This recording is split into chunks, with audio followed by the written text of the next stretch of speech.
Hey guys, I'm Rich from NeoWin, and today we're unboxing the Huawei Mate 40 Pro. So I have it right here. So Huawei just announced this. It's the successor to the Mate 30 Pro, and there's a Mate 40, a Mate 40 Pro, and a Mate 40 Pro Plus, similar to the P40 series. In fact, I have the P40 Pro Plus right here. It's got that 3x zoom lens and a 10x zoom lens. So that's a similar thing for the Mate 40 Pro Plus. And here's the deal. Because camera innovation from Huawei mostly comes from the P series. Sometimes you see some cool stuff from the Mate series, but they really focus on the camera with the P series. They focus on the other stuff with the Mate series. So we have a new chipset with this phone. And by the way, that's another reason that you do get some camera innovations from the Mate series, because the P30 Pro had an awesome camera, but unlike its competitors from Qualcomm and Apple, it did not support 4K 60 FPS video recording. So when Huawei announced its next generation chipset, it did support it, so that came in the Mate. Okay, so this has the Kirin 9000 processor, and as Huawei says, it is the world's first 5nm 5G chipset. So I know what you're thinking. Didn't Apple have a 5nm chipset already? And the answer is yes, of course. And so what they mean, they said the first 5nm 5G chipset. So it's the first 5nm chipset that has a 5G modem built into it, because obviously Apple has a 5nm chipset, and then they get a Qualcomm modem separately. Now this device comes in several colors. It comes in white, black, mystic silver, a couple vegan leather variants which look beautiful. There's yellow and green, and the units that Huawei sent out are black, or at least that's the unit that they sent me. The least fun color. And but you know what, by the way, before I even take the wrap off this, I've had black Huawei devices before. They are quite nice. So here it is. Okay, it's got that Horizon display that we saw on the Mate 30. It's got a circular camera. By the way, as you can see, quite nice. I mean, as far as black phones go, this is like as nice as it gets. I compared it to, because the P40 Pro, they sent me the black one. I compared it to like hematite, where it's not really black. It's actually more of a reflective, mirrored type of surface. So let's see if we can just boot this up while we go through the rest of the box. All right, we got a SIM tool here. Does come with a clear case. We'll just leave that out because I may use that from time to time, but I'm not gonna. I don't like blocking beautiful phones, you know. But whatever.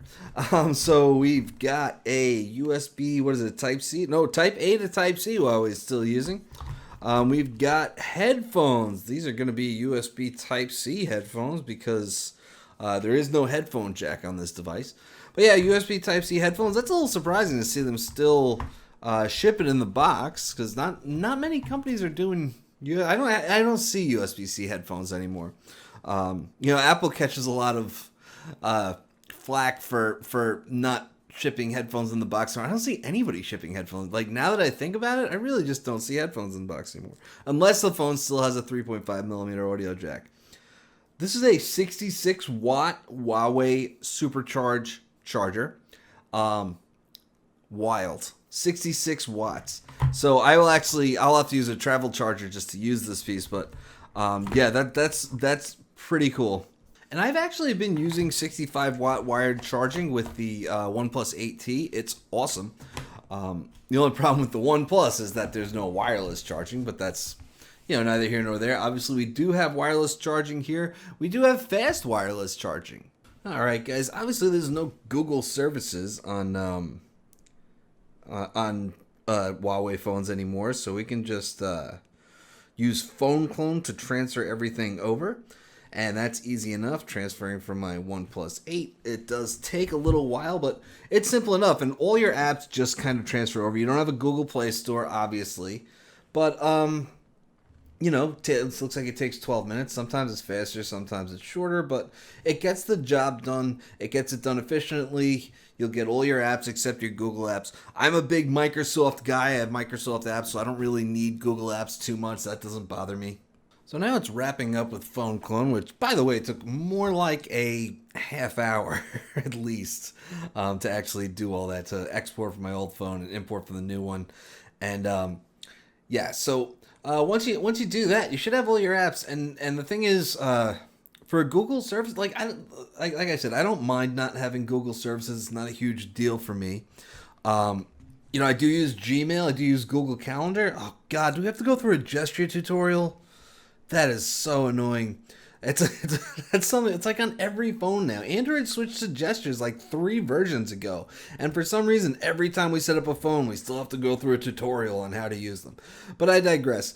Like I said, I use Gmail, I use Google Calendar, but I don't need their apps. Like, we have third-party clients for email. We have, for calendar too. It's fine. So like, I don't really miss any of that. And like I said, I'm a Microsoft guy. I have a lot of Microsoft apps. I have a lot of Amazon apps too. I use Kindle and Amazon Music, so I'm pretty good without Google Apps here. Anyway, like I said, this is the Mate 40 Pro. You can see it. It has the curved edges on the display. It's why we call it the Horizon display. And that's where you get that sort of waterfall curved edge. I like it. Curved edges have gotten a bad rap over the last few years. And, it's because they're harder to use, right? Because you hold it like this, you get false touches on the edges. It happens. It's kind of funny, though. Suddenly people care about this. Samsung started doing it with, like, the Note Edge, remember, alongside the Galaxy Note 4? And then they did it in the Galaxy S series with the S7. Oh no, they had the S6 Edge too, and all of a sudden everybody cared about it. All of a sudden everybody thought it was awesome. Like, oh, it's so beautiful, I love it. Like, well, it makes your phone harder to use. I was saying it since the beginning, but man, this is pretty.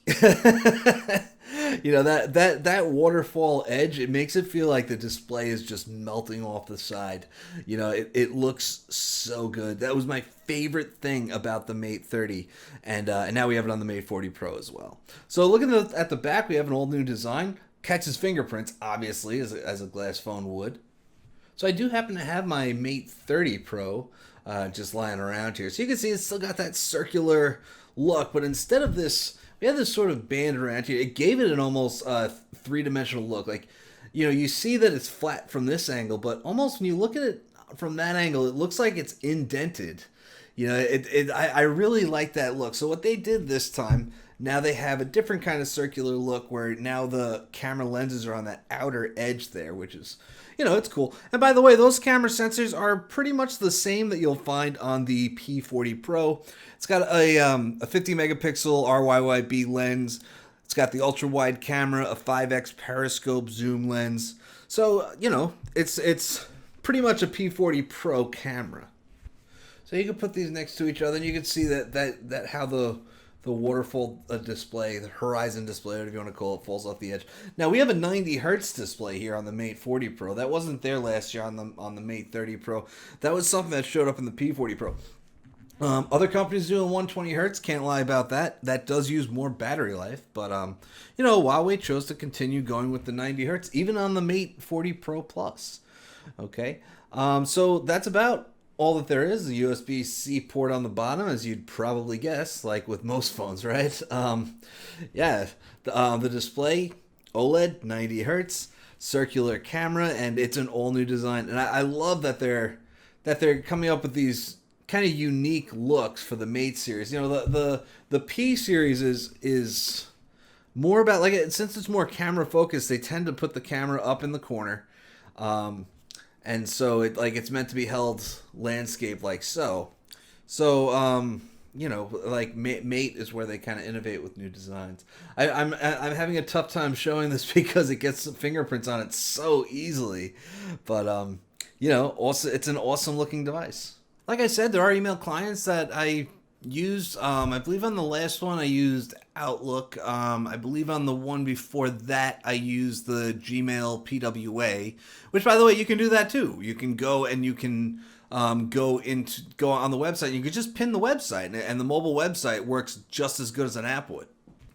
My point is that there are solutions for apps. I don't, like I said, I don't find the lack of Google services to be a problem. Not for me. I'm a Microsoft guy. but also, I mean, like there are solutions. Huawei has like after you do phone clone, Huawei also has something called pedal search, and pedal search searches the app gallery, which there's not a lot in the app gallery still. And then it also searches other sources that you can use. So like it'll search trusted APK sites, and it'll automatically download from that site. Your apps won't get updated, but if you get to a point where it needs to be, you can just go find the new one. It takes a little more work. It kind of feels like old school smartphone using, but it's worth it for the hardware that you get. And that was the thing. Like the first time they sent me a phone without Google services, it was an Honor mid-range phone. It was like, I can't recommend this.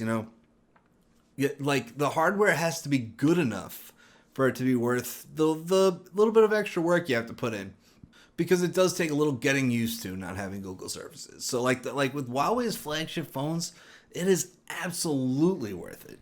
So yeah. So more on this in a few weeks.